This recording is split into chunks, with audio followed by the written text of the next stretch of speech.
아니요, 퇴직금은 임금이 아니고 그 전까지 받았던 거에 대한 거고, 이제 그, 그 기간, 요양기간 동안에 근로의 대가로 받는 게 아니잖아요. 퇴직금이라는 것이. 그렇기 때문에 퇴직금은 별도로, 받아도, 휴업급여라는 중복수령은 되지 않는 건데,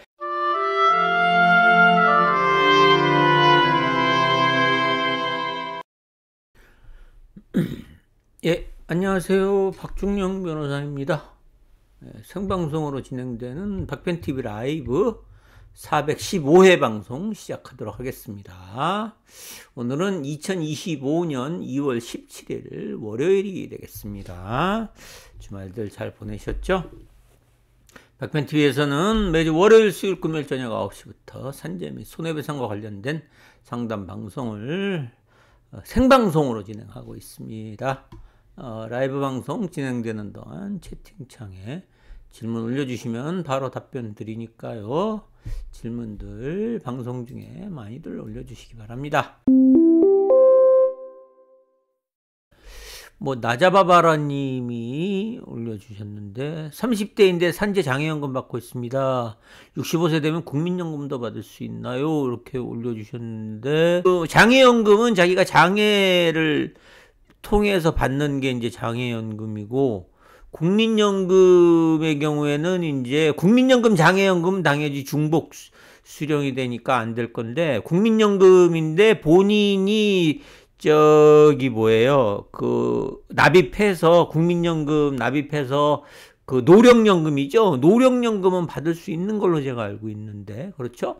다른 분들 어떻게 알고 계신 거 있나요? 예, 우리 구독자님 중에 장애연금 받으신 분들은 지금 아직은 없으시죠? 그런데 장애연금하고, 그래서 국민연금의 경우에도 국민연금 장애연금이 있고, 그거는 나이가 되기 전에 받는 건데, 65세 이상 돼서 받는 거는 이제 국민연금 중에서도 노령연금이고, 그 노령연금은 자기가 돈을 다달이 얼마씩 내 갖고 받는 거라 그 중복해서 받을 수 있는 것으로 알고 있는데, 요거는 제가 요 답변은 내일 사무실 가갖고 정확하게 이렇게 검토를 한 다음에 답변을 드려야겠네요.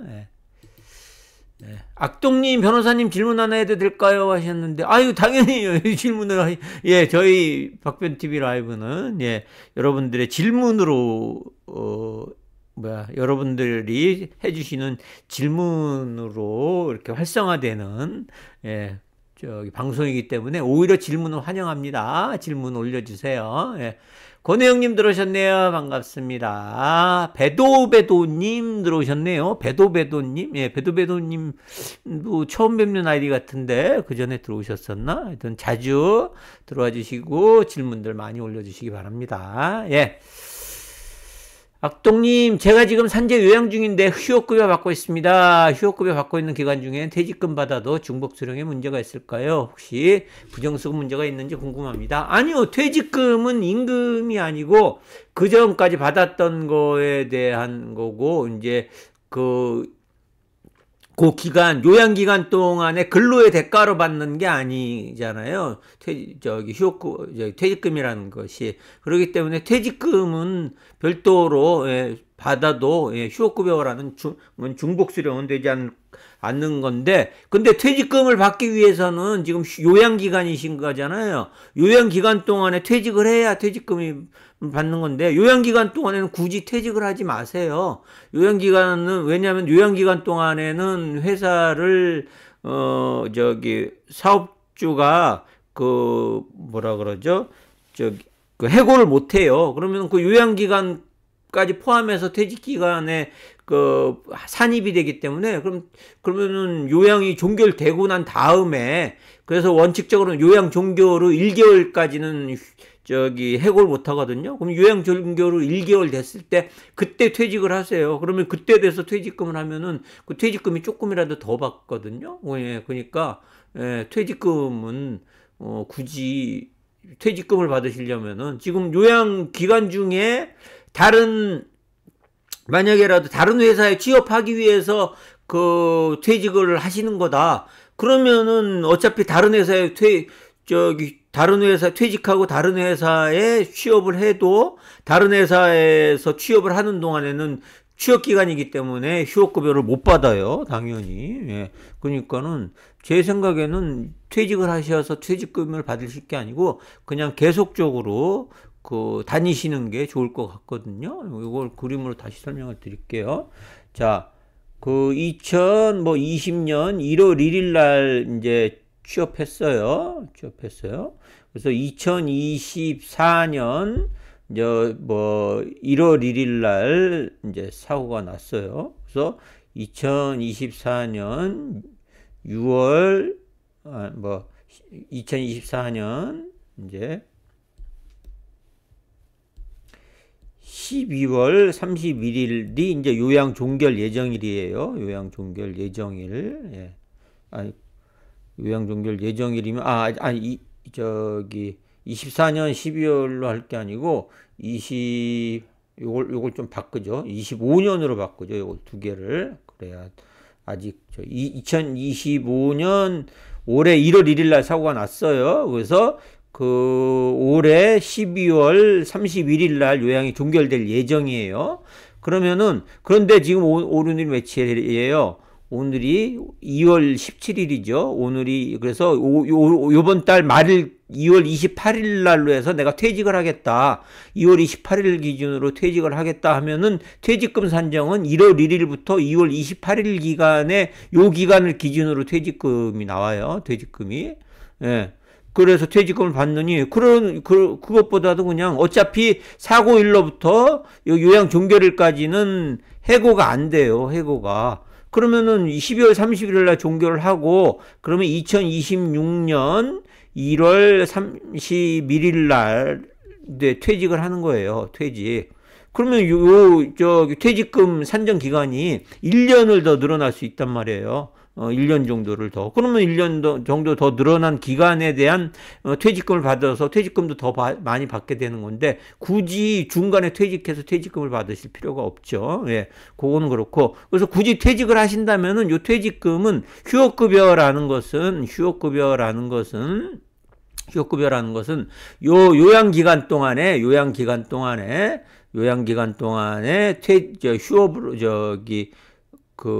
요양으로 인해서 휴업을 하는 바람에 임금을 못 받아서 생활이 이제 못하는 걸 대비해서 70%의 휴업급여를 주는 거거든요. 근데 퇴직금이라는 건 그게 아니고 내가 퇴직을 함으로써 퇴직에 관련돼서 그동안 이제 퇴직금으로서 정산된 한 달에 1년에 1개월치씩의 퇴직금을 이제 나중에 받는 거니까 요 휴업급여의 대상이 되지는 않는 거죠. 예. 그렇게 알고 있어요. 그래서 굳이 그런다고 한다면은 퇴직은 하지 마시고 해고하지 마 그리고 만약에라도 여기서 아까 말씀드린 대로 12월 다른 회사로 가기 위해서 퇴직을 한다. 그러면 다른 회사로 가면 아예 휴업급여는 가서 임금을 급여를 받으면 아직 퇴직금 휴업급여를 못 받게 되잖아요. 그러니까 제 생각에는 다른 회사로 가실 필요는 없을 것 같다. 그런 생각이 듭니다. 아니, 그게 아니고 지금 굳이 퇴직을 해서 지금 퇴직금 받을 게 아니고 요양 종결일에 맞춰서 퇴직금을 받는 게 나을 것 같다. 그런 생각이 듭니다. 민순이 염자도 산재되나요? 예, 염자도 3일 이상의 치료가 필요하면 산재가 되긴 되는데요. 예, 그게 아니면은 이제 3일 치료가 전치 3일 이하의 경우에는 이제 산재 대상이 안 돼요. 그래서 근데 염자 같은 경우에는 병원에 일주일 내내 다니고 할 정도가 아니고 하루 정도 갖고 하는 정도다 그러면은, 예, 그런 정도. 근데 염자, 삐는 거잖아요. 살짝 삐는 거. 그러면 일주일 정도. 근데 산재를 신청을 해도 그 정도 되면 휴업급여도 안 나올 거고, 산재 요양급여 정도 될 텐데, 장애 등급도 당연히 안 나올 거고, 그러면은 어차피 산재로 신청해도, 산재로 신청하나, 의료보험으로 신청하나 어차피 비급여 내는 거는 거의 비슷할 거기 때문에 염자라면은 그래서 산재로 신청할 실익이 있나 싶기는 합니다. 예. 왜냐면은 그 산재가 안 되면 너 어차피 건강보험으로 처리가 되잖아요. 예. 그래서 건강보험이나 산재보험이나 어차피 보험으로 이렇게 커버되는 게 비슷하고, 다만 이제 상병에 따라서 이제 산재에서 비급여 부분이 조금 더 이제 비급여 부분이 넓을 따름이에요. 그래서 보시면은 저기 뭐죠? 이제 건강보험. 예. 건강보험의 경우에도 공단 부담금 있고, 예. 본인 부담금 있고, 비급여 이렇게 있어요. 그 다음에 산재보험의 산재요양보험의 경우에도 똑같이 공단 부담금, 본인 부담금, 비급여 이렇게 있단 말이에요. 그러면은 원칙적으로 이 산재요양보험의 경우에는 이 부담금과 비급여를 건강보험을 준용을 하게 돼 있어요. 준용을. 그래서 웬만하면은 내가 그러니까 산재보험으로 처리 안 하고 건강보험으로 처리한다 그래도 거의 만약에라도 공단 부담금이 내가 병원비가 300만 원 나왔다. 총 병원비가 300만 원이다. 그런데 공단 부담금 200만 원, 본인 부담금 50만 원, 그 다음에 비급여 50만 원이다. 그러면은 이제 내가 건강보험으로 처리한다. 그러면은 내가 내는 건 공단 부담금은 건강보험에서 처리하니까 내가 내는 건 합해서 100만 원이에요. 건강보험으로. 근데 산재보험으로 해도 똑같이 200만 원, 50만 원, 50만 원 해갖고 내가 내는 것은 어차피 100만 원으로, 산재로 하나 건강보험으로 하나 똑같아요. 근데 이제 상병에 따라서 조금 달라지는 경우들이 있긴 있어요. 그래서 상병에 따라서 공단 부담금의 액수가 조금 더 많아지는 경우들이 있어요. 그래서 어떤 경우에는 공단 부담금이 220만 원, 본인 부담금이 30만 원, 비급여 50만 원 해갖고, 예, 어떤 상병에 따라서는 내가 80만 원, 그래서 내가 건강보험으로 처리하면은 내가 100만 원을 내야 되는데 산재요양보험으로 처리하면은 내가 이제 80만 원만 내는 요런 상병들도 있어요. 요런 경우에는 그래서 처음에 건강보험으로 처리해서 내가 100만 원을 냈다가 나중에 산재 신청해 갖고 이제 산재보험으로 처리가 되면은 이 산재보험으로 이제 변경이 되면은 내가 원래는 이제 산재보험을 했으면은 80만 원만 내는 거를 건강보험으로 처리하는 동안에 100만 원을 냈잖아요. 그러면은 이제 100만 원에서 80만 원 뺀 20만 원을, 예, 20만 원을 이제 이종 요양비라고 해갖고 현금으로 내 통장으로 이렇게 차액을 주기는 해요. 근데 요런 경우들이 이제 가끔 있긴 해요. 근데 이제 염좌 같은 경우에는 아마 건강보험하고 산재요양보험하고 거의 차이가 없을 거예요. 예.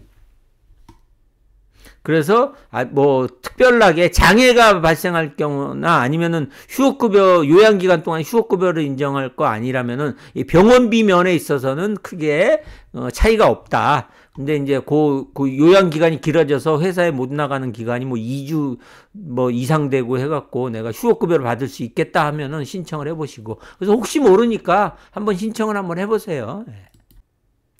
민순이 산재 신청 주체는 누구인가요? A라는 곳에서 B라는 건설회사에 건물 건설을 의뢰했고, B는 C에게 설비나 소방 등 일정 공정을 도급을 주고, C는 D에게 조급을 주고, D가 최종적으로 현장에서 실질적으로 일하는 사업자입니다. D가 고용한 근로자가 일하다 다치면 산재는 누가 해주는 건가요?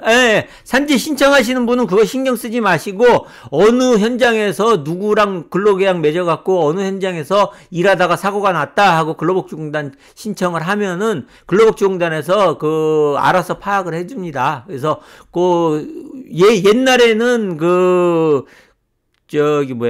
사업주의 사인까지 받아야 됐는데 지금 사인 필요 없이 어느 현장에서 누구랑 근로계약을 맺고 어느 현장에서 일하다 사고가 났습니다 라는 것만 해갖고 내면은 알아서 하기 때문에 어떤 사업장을 주체로 해서 산재가 처리되는지는 아무런 관계가 없으니까요. 그거 신경 쓰지 말고 신청을 하시면 됩니다. 그래서 그래서 산재 가입이 된 업장이 있으면 산재 가입 업장에서 그걸 처리를 하겠죠. 예. 이게 무슨 얘기냐면은 지금 뭐 복잡하게 쓰셨는데 그 A라는 곳에서 B 건설 회사 B라는 건설회사에 건물 건설 의뢰했고, C에게 뭐 또 하도급 줬고, 그 다음에 D에게 또, 뭐 하도급 또 준 거잖아요. 하도급 준 거고, 요게 이제 근로계약을 D랑 했을 때, 요게 사업주, D가 일용 근로자가 아닌 일반 근로자의 경우에는 D가 이제 산재 가입이 돼 있을 수 있어요. 그럼 D가 산재 가입했다 그러면은 D 사업장으로 해갖고 산재 처리할 것이고요. 보통은 이제 건설 현장 같은 경우에는